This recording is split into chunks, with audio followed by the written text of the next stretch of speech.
Labą dieną visiems iš Vyturiuko sandėlio. Šiandien noriu trumpai pakalbėti apie elektrinius neįgaliųjų vežimėlius. Atėjo pavasaris, geri orai, tikrai sulaukėm labai daug skambučių, daug pirkimų.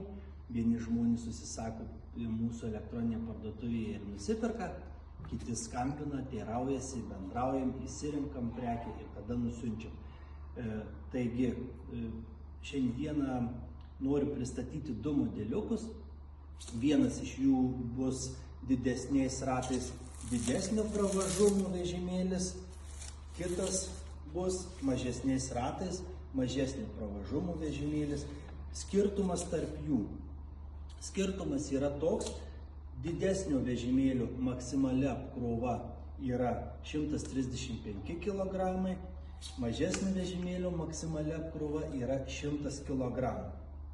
Taigi, jeigu jums reikia vežimėlių ir jūs sveriate daugiau nei 100 kg, jūs turėtumėte rinktis šitą sunkesnį, geresnio pravažumo, didesnės ratais vežimėlį.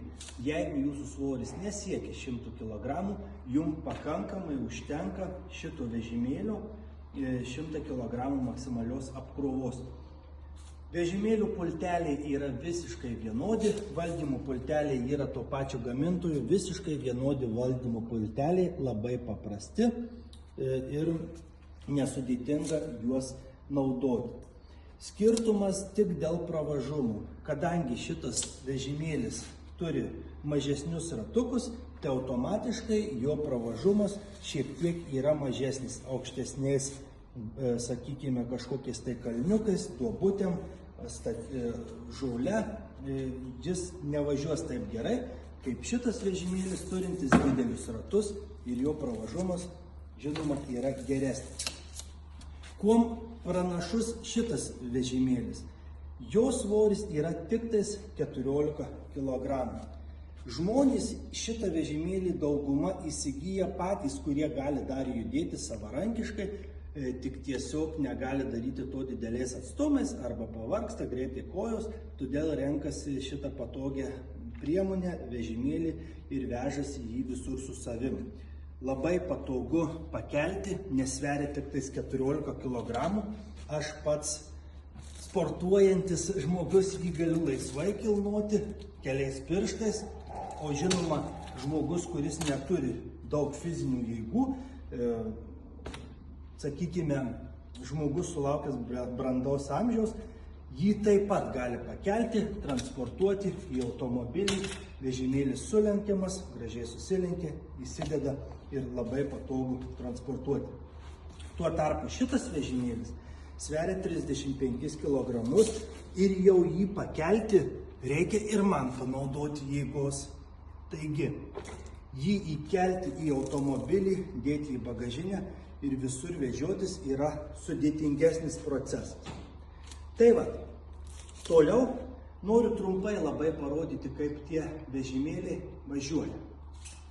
O važiuoja taip. Įsijungia valdymo pultelis, kuris yra, kaip minėjau, labai paprastas. Galima atsisėsti. Šito vežimėlio valdymo pultelis gali būti ir dešinėje pusėje, ir kairėje pusėje. Vežimėlis, žinoma, turi funkciją atsilenkimo šonų, patogiam įlipimui, įlipama ir išlipama patogiai. Atsisėdus, kaip ir minėjau, labai paprastas valdymas, ranka į priekį spaudžiame svirtį ir vežimėlis važiuoja. Spaudžiame atgal, vežimėlis važiuoja atgal. Sukasi labai patogiai ir lengvai į šonus. Matote, galim pademonstruoti net ir apsisukimą vežimėliu. Čia mažai turiu vietos, bet apsisukimas labai patogus ir galima su juo naudotis parduotuvėse, autobusuose dėl jo dydžio.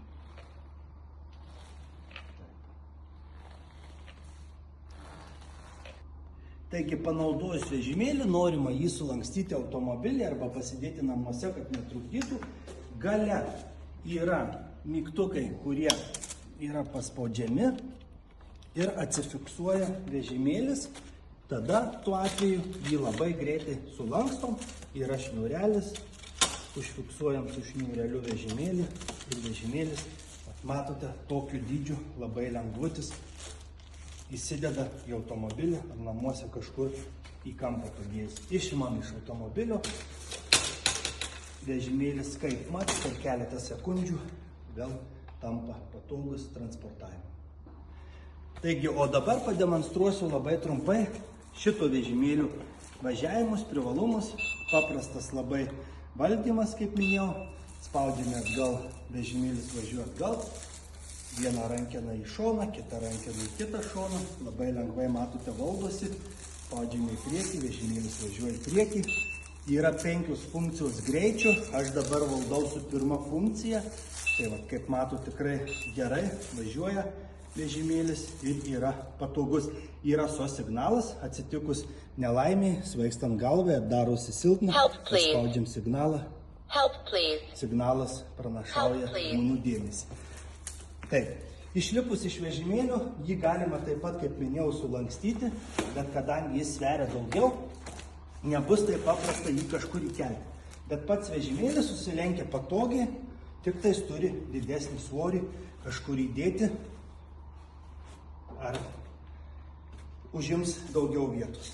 Bet jeigu jūsų svoris yra daugiau nei 100 kg, šitas vežimėlis bus jums tinkamas naudoti tikrai. Taigi bendrai galima pasakyti, jeigu jūs sverite daugiau nei 100 kg, renkate šitą vežimėlį, jeigu jūs sverite mažiau, renkate šitą vežimėlį. Abudu vežimėliai kainuoja panašiai ir juos galite įsigyti mūsų elektroninėje parduotuvėje vyturiukas.lt. Sveikatos jums ir gražių akimirkų šią vasarą visiems.